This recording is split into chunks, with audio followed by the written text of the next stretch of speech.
Sir నమస్తే sir. చెప్పండి. మీ పేరు సార్? నా పేరు గుప్తా అండి. సార్ ఏ పని చేస్తారు సార్? నేను కొరియర్ చేస్తానండి. Okay sir. డెలివరీ. ఇప్పుడు చూసుకుంటే కూటమి ప్రభుత్వ అధికారులకు వచ్చి 8 నెలలు పూర్తి అవుతుంది. ఎలా ఉంది సార్ చంద్రబాబు గారి పరిపాలన? స్పందన అనేది జనాల్ని ఇచ్చే తాపత్రయపడేది ఏదైనా ప్రభుత్వమే కదా. పథకాలైనా అంతే, మనుషులైనా అంతే, జీవితమైనా అంతే. ఇప్పుడు మనం రోజువారీ నిత్య కార్యక్రమాలు ఏమి మానం కదా. అంతే కదా. ఏదైనా భోజనం చేస్తున్నా అంటే భోజనం చేస్తున్నాం. దానికి ఉన్నది ఏంటి, వాళ్ళు ఇచ్చే సంకల్ప బలమే మన మన ఆయుధం కింద చేసుకుంటాం. ప్రతిదీ ఏది ఒక రకంగా రాదు కదా. అవునవును. ఇప్పుడు మనం ప్రజలు మార్పుకోవాలనుకుంటే ఓటేస్తాం. ఆ మార్పు ఏంటి, ప్రజలు ఇచ్చే తీర్పుని బట్టి మనం గౌరవిస్తాం. Okay sir. ఎలా ఉంది సార్ ఇప్పుడు మన పేదవాళ్ళ కోసం మళ్ళీ అన్నా క్యాంటీన్ రీఓపెన్ చేసి, గతంలో చంద్రబాబు నాయుడు గారు పెట్టినప్పుడు 1 పూట పెట్టారు, ఈసారి 3 పూట్ల పొద్దున టిఫిన్, మధ్యాహ్నం, రాత్రి భోజనం ఏర్పాటు. ఎలా ఉంది సార్? క్వాలిటీ పరంగా కొంచెం బెస్ట్ క్వాలిటీ అనడానికి ఇంకా నాసిరకంగా ఉంటుందని కొంతమంది ప్రజలు ఇబ్బంది పడుతున్నారు. కాకపోతే వాళ్ళ ఇబ్బందుల్ని మనం ఫేస్ చేయడానికి ఆయన మటుకు కృషి చేస్తున్నాడు. ఇంత నాకు ఇంత అని ప్రజలకు చూపిస్తున్నాడు. కూటమి ప్రభుత్వంలో ఉన్న ప్రాబ్లమ్స్, మిగిలిన ప్రభుత్వంలో ఉన్న ప్రాబ్లమ్స్ ఏంటంటే, వాళ్ళ అధికారంలోకి వస్తే వాళ్ళ రాజకీయ నాయకుల లబ్ధి కోసం వాళ్ళ బాధలు వాళ్ళవి, వీళ్ళ బాధలు వీళ్ళవి. ఎవరిని ఫేస్ చేయడానికి ఏంటి, సానుకూల స్పందన అంతే. సార్ ప్రభుత్వంలో వ్యతిరేకత వచ్చిందని చెప్పి కొంతమంది మాట, నిజంగా ఏమైనా వ్యతిరేకత వచ్చిందా? వ్యతిరేకత అంటే ఇప్పుడు బల్లగుద్ది నేను ప్రయోజకుడిని, నేను రాసిన పరీక్ష నాదే మార్కులు అంటే మాస్టర్ దిద్దే దాన్ని బట్టి ఉంటుంది. ప్రజల తీర్పులో రకరకాల వాన్మానాలు ఉంటాయి, రకరకాల ప్రాబ్లమ్స్ ఉంటాయి. ప్రతిదీ బల్లగుద్దినట్టు అంటే ఏది గుద్దాం? ఓటేసాం, గుద్దాం అంటే ఓటు గుద్దినట్టే. కానీ బల్లగుద్దా అంటే ఏం గుర్తాం చెప్పండి. మార్పులు వచ్చినాయని మీరు అడుగుతున్నారు. 8 నెలల కూటమి ప్రభుత్వంలో వాళ్ళు నుంచున్న రాజశేఖర రెడ్డి గారి ప్రభుత్వానికి ఉన్న ప్రాబ్లం కొడుక్కొచ్చిన ప్రభుత్వం చంద్రబాబు 4 ఏళ్ళు మినిస్టర్ చేసినప్పుడు కూడా ఆయన టైంలో రోడ్లు ఎలా ఉన్నాయి, ఈయన టైంలో రోడ్లు ఎలా ఉన్నాయి, గుంతలు పూడికలు అన్ని తీయించాడు. అవును అన్న మాట ప్రకారం. ఇంకా చేయాల్సినవి ఉన్నాయి, చాలా ఉన్నాయి. కాకపోతే ఏంటంటే లోటు బడ్జెట్ అది ఒక్కోటి సమస్య అనేది ఎప్పుడు తేలుతుంది, ఎప్పుడు వస్తుంది అనేది గవర్నమెంట్ నిధులు వస్తేనే కదా కేటాయించేది. ప్రతిదీ ఆయన చెప్తున్నాడు, వాగ్దానాలు చేస్తున్నాడు, పరిపాలన చేస్తున్నాడు. కానీ అన్ని వేళ్ళు ఒకలాగా ఉండవుగా. అంతే కదా మరి. అది అంటే గతంలో అప్పులు పాలైపోయిన రాష్ట్రాన్ని ఈ రోజు మళ్ళీ గాలిలో పెట్టి చంద్రబాబు నాయుడు గారు ముందుకు నడిపిస్తా ఉన్నారు. అప్పుల పాలంటే మన ప్రజలకు మనకు అవగాహన లేక, ఉన్నవాళ్ళు మట్టి నమ్ముకునేవాడు, వ్యవసాయం చేసేవాడు ధరలు నిత్యం పాడి ఎక్కేసిన కొండ ఎక్కేసినట్టు. ఆ ప్రాబ్లం అనేది ఎవరిని ఇన్సల్ట్ చేస్తున్నాం చెప్పండి? ఎవరిని ప్రజలకే బొక్క, అన్నీ అనుకున్నా ప్రజలకే బొక్క, ఏం లేదు. ఏంటంటే ఏ రాష్ట్రమైనా సుభిక్షంగా ఉండాలని కోరుకుంటాం. అది ఏ రూపాయి పెరిగినా ప్రజల నెత్తి మీద ట్యాక్సుల రూపంలో వసూలు చేస్తా ఉన్నారు. మనమే మళ్ళీ తిరిగి కట్టాల్సి వచ్చిన రోజుల్లో ఉన్నాం. అవును, అంతే కదండి. ఇప్పుడు జగన్మోహన్ రెడ్డి 14 లక్షల కోట్ల రూపాయలు అప్పులు చేసిన అంటారు. అది నిజమేనంటారా?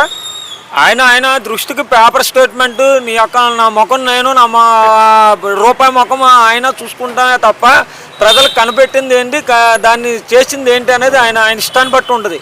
రాష్ట్రంలో మంత్రి అయిన తర్వాత ఆయన సానుకూలంగా ఆయన మెప్పించుకొచ్చాడు. ఎవరినేమంటాం చెప్పండి. సరే ఇప్పుడు చూసుకోండి, రీసెంట్గా నిన్న వార్తల్లో తిరుమల తిరుపతి దేవస్థానానికి సంబంధించి ప్రసాదం లడ్డు కల్తీ జరిగిందని చెప్పి గత కొన్ని రోజులు బట్టి వార్త హల్చల్ అయింది. అయితే దానికి సంబంధించి కొంత 9 అరెస్ట్ చేశారు.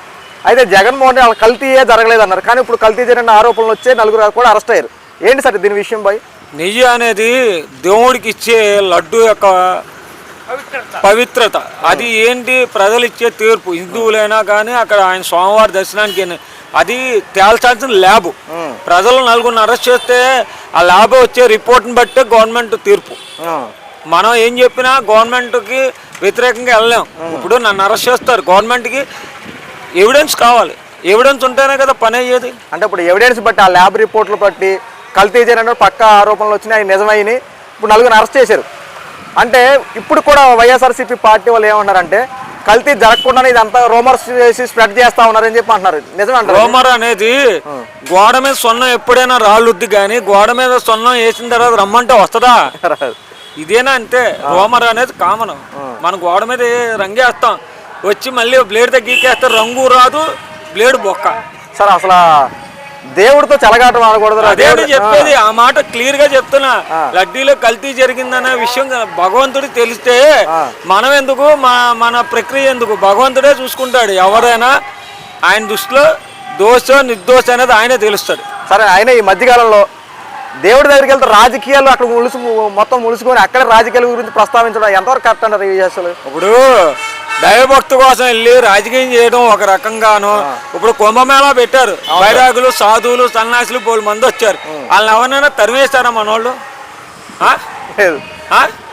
ఎందుకు లేదు? అది సబ్జెక్ట్ కాదా? అంతేగా మరి. మరి దేవుడి కోసం వచ్చినాడు, రాజకీయం ఎందుకు చేస్తున్నాడు? కుంభమేళాకి వెళ్ళినాడు, పవిత్రత నీళ్ళ స్నానం చేస్తున్న కుంభమేళాకి దేనికి చేస్తున్నాడు? చేసిన కర్మలు బట్టేగా, పాపాలను బట్టి పుణ్యాలు బట్టే. దేవుడు విషయానికి కూడా అది సానుకూల సంధానం అనేది ఆయన చూసుకుంటాడు. ఆయన గురించి మనం వెళ్ళాం, భక్తి కోసం వెళ్ళాం, కానీ రాజకీయం కోసం వెళ్ళలేదు కదా, లబ్ధి పొందడం కోసం వెళ్ళాం. అది సార్ మీరు అన్నట్టుగానే కర్మ ఎవరిని ఒడిచిపెట్టదు, కర్మ రిటర్న్ గిఫ్ట్ ఇచ్చేది ఎవరికైనా సరే.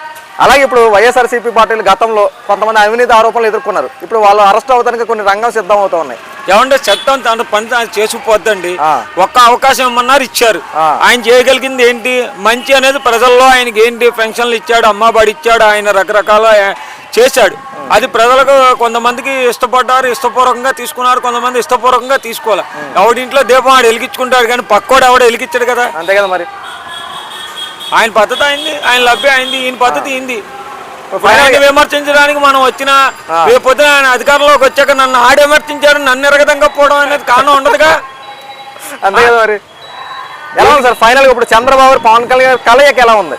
ఇద్దరు మ్యూచువల్ అండర్స్టాండింగ్, లంబు అంటే జంబు అన్నట్టు ఉంటది. కానీ ఖర్చు పెట్టేవాడు ఉండాలిగా, నిధులు ఉంటేనేగా ఖర్చు పెట్టేది. ఏం లేకపోతే ఏం లేదు. మనం ఏం చేసినా ఉపకారమైనా అపకారమైనా తెలిసేది ప్రజలకే సంబంధించిన విషయం. సరే, ఓకే బ్రో, థ్యాంక్ యూ.